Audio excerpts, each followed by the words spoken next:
नमस्ते बच्चों, आज हम व्याकरण का पाठ पढ़ेंगे जिसका नाम है ध्वनि तथा वर्ण। पाठ दूसरा, ध्वनि तथा वर्ण। देखो, उच्चारित ध्वनियों को लिखकर व्यक्त करने के लिए बनाए गए लिखित चिन्ह वर्ण कहे जाते हैं। ध्वनियाँ दो तरह की होती है। ध्वनि के दो प्रकार होते हैं, पहला स्वर, दूसरा व्यंजन। सबसे पहले हम देखेंगे स्वर किसे कहते हैं, स्वर के प्रकार कौन कौन से हैं। देखो, स्वर वे ध्वनियाँ हैं जिनके उच्चारण में वायु बिना किसी रुकावट के मुख से बाहर निकल जाती है। हिंदी में तीन तरह के स्वर पाए जाते हैं। पहला परंपरागत स्वर, दूसरा नवविकसित स्वर तथा तीसरा है आगत स्वर।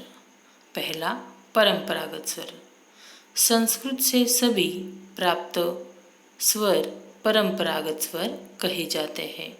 इनका उच्चारण केवल मुंह से ही वायु बाहर निकालकर किया जाता है। नाक का रास्ता पूरी तरह बंद रहता है। इनके उदाहरण हैं अ, आ, ई, उ, रू, ए, ऐ, ओ, औ। इनमें 4 स्वर जो है वह ह्रस्व है तथा 7 दीर्घ है। ये जो है वह इस प्रकार है ह्रस्व स्वर। जिन स्वरों के उच्चारण में सबसे कम समय लगता है वे ह्रस्व स्वर कहलाते हैं। इस वर्ग में आने वाले 4 स्वर हैं अ, ई, उ तथा रू। दीर्घ स्वर।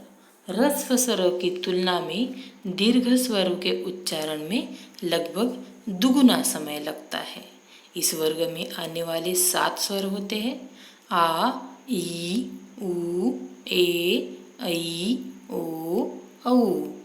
ठीक है। इसके बाद हम देखेंगे नवविकसित स्वर। नासिकीकृत स्वर या अनुनासिक उसे कहते हैं। इस तरह अनुनासिक हिंदी के नवविकसित स्वर है। इनको लिखकर व्यक्त करने के लिए 2 चिन्ह या वर्ण बनाए गए हैं, बिंदु तथा चंद्र बिंदु। बिंदु तथा चंद्र बिंदु लगाने के नियम देखो।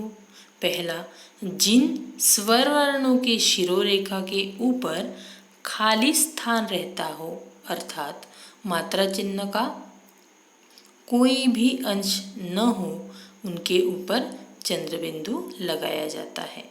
जैसे चांद, भांग, गांव, आँख, पूंछ, मूछ आदि। दूसरा, जिन स्वर वर्णों के शिरोरेखा के ऊपर मात्रा चिन्ह का अंश मौजूद है तो उस वर्ण के ऊपर बिंदु लगाया जाता है। जैसे गोंद, चोंच, केंचुली, 34, मैं आदि। तीसरा प्रकार है आगत स्वर। जो स्वर अंग्रेजी आदि अनेक विदेशी भाषाओं के शब्द हिंदी में आ जाने के कारण आ गया है वह आगत स्वर कहलाता है। हिंदी में इसके लिए अ वर्ण बनाया गया है। इसके बाद हम देखेंगे हिंदी की वर्णमाला में स्वरों के लिए 2 तरह के वर्ण बनाए गए हैं। पहला, स्वतंत्र रूप से उच्चारित होने वाले स्वरों के वर्ण तथा दूसरा है व्यंजनों के साथ मिलाकर बोले जाने वाले स्वरों के वर्ण। व्यंजनों के साथ मिलाकर बोले जाने वाले स्वरों के वर्णों को ही मात्रा चिन्ह कहते हैं। हिंदी में प्रत्येक ध्वनि के लिए उसका वर्ण तय है और हर वर्ण का उच्चारण तय है, जबकि संसार की अन्य भाषाओं में ऐसा नहीं है। देखो, इसके बाद हम देखेंगे व्यंजन। व्यंजन वे ध्वनियाँ हैं जिनके उच्चारण में मुंह से बाहर निकलने वाली वायु के मार्ग में रुकावट पैदा की जाती है। यह रुकावट जीभ या निचले ओठ द्वारा मुंह के ऊपरी भाग के किसी न किसी स्थान पर की जाती है। व्यंजन की एक विशेषता यह भी है कि व्यंजन का उच्चारण सदा किसी न किसी स्वर की मदद से ही होता है। इसके बाद हम देखेंगे अनुस्वार। अनुस्वार एक नासिक्य व्यंजन है। वर्णमाला में इसे अ स्वर के ऊपर बिंदु लगाकर अम के रूप में दिखाया जाता है।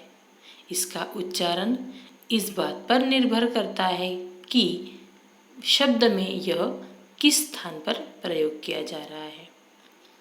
इसके बाद हम देखेंगे शब्द में अनुस्वार दो स्थानों पर आ सकता है, शब्द के अंत में और शब्द के बीच में। देखो, सबसे पहले हम देखेंगे शब्द के अंत में। जब भी अनुस्वार शब्द के अंत में आता है तब यह म के रूप में उच्चारित किया जाता है, जैसे स्वयं, एवं आदि। शब्द के बीच में जब वह आता है तो शब्द के बीच में अनुस्वार जिस व्यंजन के पहले आता है उसी व्यंजन के वर्ग में नासिक के रूप में इसका उच्चारण किया जाता है।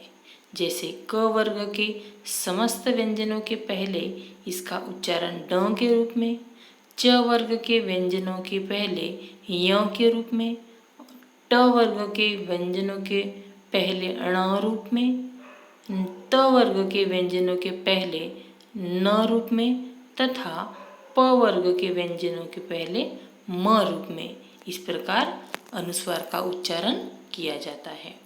आगे हम देखेंगे विसर्ग किसे कहते हैं। हिंदी में विसर्ग का मूल उच्चारण जो है वह समाप्त हो चुका है। इसका उच्चारण ह व्यंजन के रूप में ही किया जाता है। आगत व्यंजन तथा उनके वर्ण।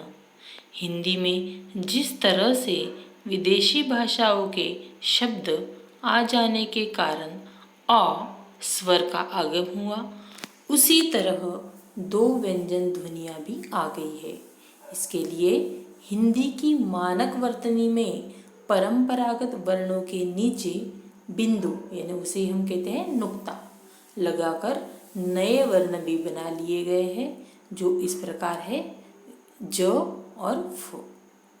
इसके बाद हम देखेंगे संयुक्त व्यंजन किसे कहते हैं। देखो, जब किसी शब्द में एक से अधिक व्यंजन एक साथ मिलाकर बोले जाते हैं तो वे संयुक्त व्यंजन कहलाते हैं। जैसे देखो, प्य, क्त, स्व, द्य आदि। परंपरागत वर्णमाला में व्यंजन वर्णों के बाद तीन संयुक्त व्यंजन क्ष, त्र तथा ज्ञ आते हैं। ये दो दो व्यंजन ध्वनियों से के मेल से ही बने हैं।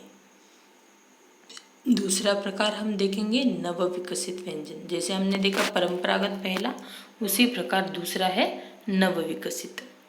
हिंदी में ड, ढ व्यंजनों से जो है दो नई व्यंजन ध्वनियाँ ड तथा ढ विकसित हुई है।